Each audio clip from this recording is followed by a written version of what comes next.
চলে এসেছিস তোরা সবাই, এবার তাড়াতাড়ি বল ফার্স্ট সেকেন্ড থার্ড কে কে হয়েছে। ম্যাডাম আমি ফার্স্ট হয়েছি। কিন্তু তুই তো ক্লাসে পড়াই পারিস না, ফার্স্ট কিভাবে হলি? নিশ্চয়ই চিটিং করে ফার্স্ট হয়েছিস তাই না? চিটিং করিনি, আমি প্রশ্ন পেয়ে গেছিলাম। গাধা, এই নে।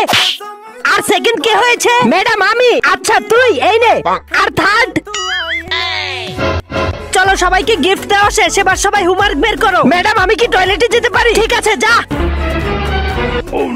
তোরা বস, আমি এখনই আসছি। আরে এই বিস্কিট কে খেয়েছে? নিশ্চয়ই ওদের ভিতরে কেউ খেয়েছে, তাড়াতাড়ি জিজ্ঞেস করি। ওই গাধাগুলো, এই বিস্কিট কে খেয়েছে তোদের ভিতরে? জানি না ম্যাম। আরে সত্যি সত্যি বল, আমি কিছু বলবো না। আরে ম্যাডাম সত্যিই জানি না, শেষবার জিজ্ঞেস করছি বল। আরে ম্যাডাম আমরা তো এখানেই বসে আছি, নিশ্চয়ই ইঁদুর খেয়ে ফেলেছে। আজকে দেখবো কে কে শয়তানকে হারিয়ে আল্লাহকে ভালোবাসে। যারা আল্লাহকে ভালোবাসে তারা ভিডিওতে লাইক আর চ্যানেলটিকে সাবস্ক্রাইব করে দাও। শয়তানকে ভালোবাসলে লাইক সাবস্ক্রাইব কিছুই করতে হবে না। আরে ইঁদুর খাইনি, ইঁদুর খেলে এতক্ষণে জেনে যেতাম। কিভাবে? আরে আমি এটার ভিতরে ইঁদুর মারার ওষুধ মিশিয়েছিলাম, যদি ইঁদুর খেত তাহলে এতক্ষণে মরে যেত। কি? কোথাও খেয়ে ফেললো না তো?